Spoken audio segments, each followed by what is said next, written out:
অলি শব্দের অর্থ হইল করিব, নিকটবর্তী। বন্দারে আল্লাহর অলি হইন ও সময়, যে সময় বন্দায় আল্লাহর এতায়াত করিয়া আল্লাহর করিব হইন, আল্লাহর খান্দা বিড়ন। আল্লাহর খান্দা বিড়ন হইতে কুতর্কত যাই না যান যে আল্লাহর শরীর আছে নি খান্দা বিড়া মানে আল্লাহর খাস মহব্বত হওয়া, তখন এই ব্যক্তি যেন কি আল্লাহর অলি। বুঝছেন না? কোরআন শরীফের অন্য আয়াত আছে যে আল্লাহ ওই যেন বন্দার অলি। সুবহানাল্লাহ। যেমন আল্লাহু ওয়ালিয়ুল্লাযিনা আমানু ইউখরিজুহুম মিনাজ যুলুমাতি ইলান নূর। এই আয়াত আল্লাহ হইছে আল্লাহু ওয়ালিয়ুল্লাযিনা আমানু, মুমিন হলোর অলি হইলা আল্লাহ। সেই জন্য আল্লাহ অলি হইন, বন্দাও অলি হইন। দুই আয়াত, এক আয়াত বন্দা অইন অলি, আর এক আয়াত হইয়ার আল্লাহ হয়ে যায় মুমিনের অলি। এটা কীভাবে? বন্দা যখন আল্লাহর এতায়াত করিয়া আল্লাহর করিবন, তখন আল্লাহ নিজ গুণে দয়া করিয়া ও বন্দার করিবন, মানে আল্লাহ বিশেষ মহব্বত করেন। তখন বন্ধ হয়ে যান আল্লাহর অলি, আর আল্লাহ হয়ে যান বন্দার অলি। সুবহানাল্লাহ। করিব অলি শব্দর আরও ক্ষতি করতে আছে। এর মাঝে বিশেষ উল্লেখযোগ্য হইল অলি অর্থ অভিভাবক, অলি অর্থ দুস্থ। বুঝছেন না? কিন্তু আমি মিলাইয়া দিই আপনারা। একজন মানুষ আরেকজনের দুস্থ হইতে পারত না যত সময় হেন খান্দা না বেড়েছে, মানে মানসিক দিক দিয়ে দুজন খাঁচাখাঁচি না হইলে দুস্থ হইত না। তো দুস্থর মানার মাঝে করি পাওয়া গেল, আসা না? আর অভিভাবক খিতা হইন, অভিভাবক তো নিকটাত্মীয় মানুষ হইন, অর্থাৎ যে কোনো অর্থ যা আপনি করিব ছাড়াইতে পারতেন না। তো অলি শব্দের অর্থ হইল করিব। এটা মানুষে আল্লাহর এতায়াত করিয়া আল্লাহর খান্দা বেড়িয়েছেন ও আল্লাহর অলি হয়েছেন। সুবহানাল্লাহ। তো করিবর ফায়দা সম্বন্ধে থোড়া আমি কই। মুসা আলাইহিস সালামরে তো আল্লাহ 9টা মুজিজা দিছিল, কোরআন শরীফে উল্লেখ করছেন। এর মাঝে একটা সবে জানো, লাঠি সাপ হইত। ফেরাউনে দেখছে, দেখিয়া কইছে রে এই জবানাত আছিল জাদুঘর হল আসলা, বড় জাদুর বিদ্যার প্রচলন আছিল।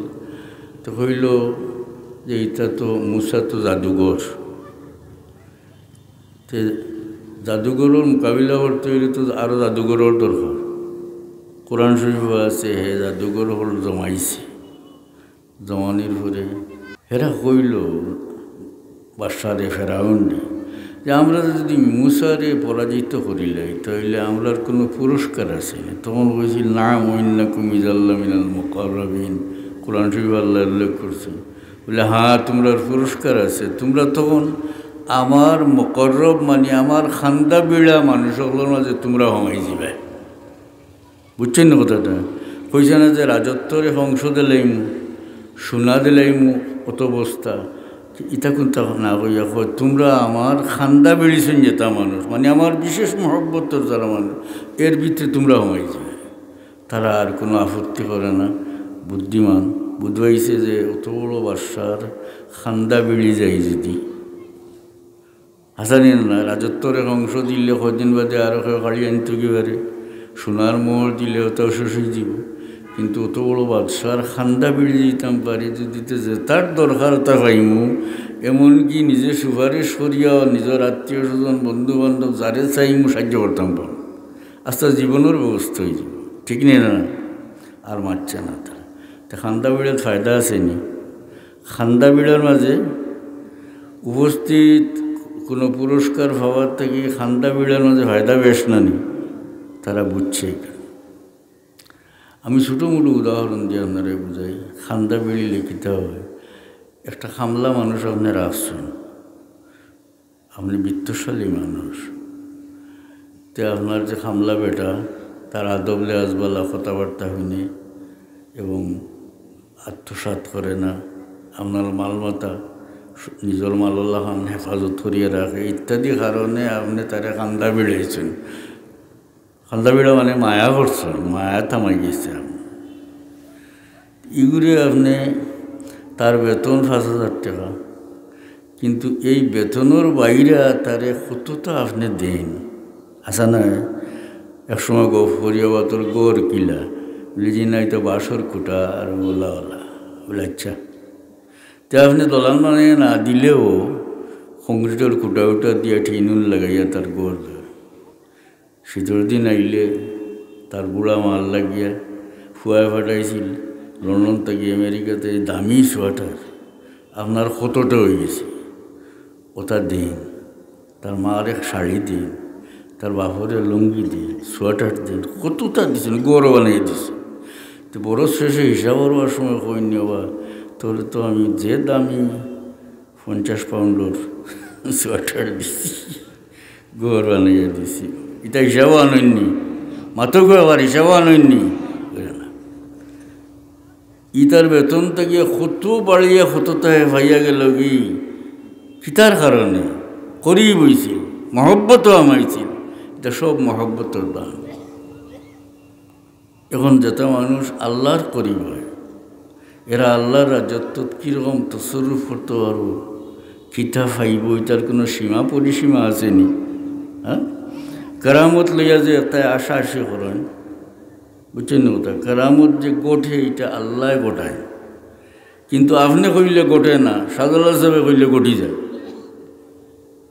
আচ্ছা না। তো বুঝতে হইব আপনার নিকটবর্তী আপনার মহব্বতর কোনো মানুষে একটা চাকরেও যদি খেরুরে কোনটা দিলায় হাসারর আপনার মহব্বতর হয়, তা আপনি কইবে আমার ওকে দিলাইছে। কোনো একটা ওয়াদা করিলাই তো অমুক জিনিস তোমার দেওয়া হইব, ও আমার অমুকে কইছে আচ্ছা আমি দিলাম, ঠিক না? এটা সাধারণ নিয়ম।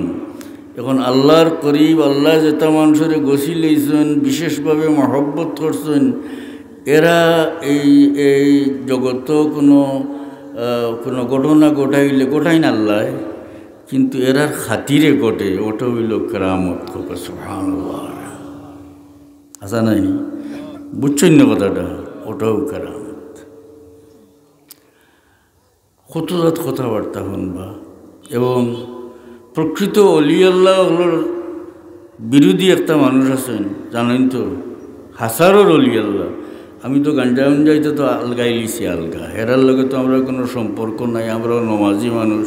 হাসান আনি শরীয়তের বিধিবিধান যত আনফারিয়ার আমরা পালন করিয়ার, আমরা তো হেরার দলের মানুষ নাই, ঠিক নি? হেরার দল যাই আরও না, কিন্তু প্রকৃত অলি আল্লাহ যারা, এরারে আমরা মহব্বত করি, আচ্ছা না। এবং আল্লাহর কাছে চাই আল্লাহ এরার সঙ্গে আমরা রাখি, এরারে আমরা মহব্বত করবার তৌফিক দিও, এবং এরার সঙ্গে আমরা হাসর করি। সুবহানাল্লাহ, ঠিক না নি? তো কেরামতর বিরোধিতা করেন, যেটা প্রকৃত অলি আল্লাহর শত্রু যেটা মানুষ, ওটাই সাদুল্লাহ সাহেবের বিরোধী মানুষ আছেন। আপনি সাদুল্লাহ সাহেবের প্রশংসা করেন যদি, তাহলে হে ছটি যায়, তার শরীর জ্বলে, হায় রে হায়। বলে যে মেসাবে সাদুল্লাহ সাহেবের নাম শুনতে পারা না, এই মেসাব মঞ্চ তাইয়া না আহমাদু কইবার তৌফিক যে হয়েছে, এটা তো সাদুল্লাহ সাহেবের ওসিলা হয়েছে, আর না তো নগেন্দ্রের খগেন্দ্র নাম রইল, ঠিক না? তাই নিয়ে আমরা দেশের মানুষরা মুসলমান করছেন, মুসলমান করায় মুসলমানের ঘর থেকে মেসা হয়েছেন, আসা নানি। আর ওয়াজর মঞ্চ তাইয়া সাদুল্লাহ সাহেবের বিরোধিতা করতে। হ্যাঁ, আসলে হযরত শাহজালাল রহমতুল্লাহ আলাইহি কিতা করছেন ওখান যে দুজহর লানিতে কি আনিয়া বেশতর লানিতে নিয়ে এই দেশের মানুষের খাড়া করছেন। এর মানে হইল, যদি আমরা মুমিন মুসলমান না হইতাম তাহলে কোনো দিন বেশতর বাতাস পাইলাম না হয়।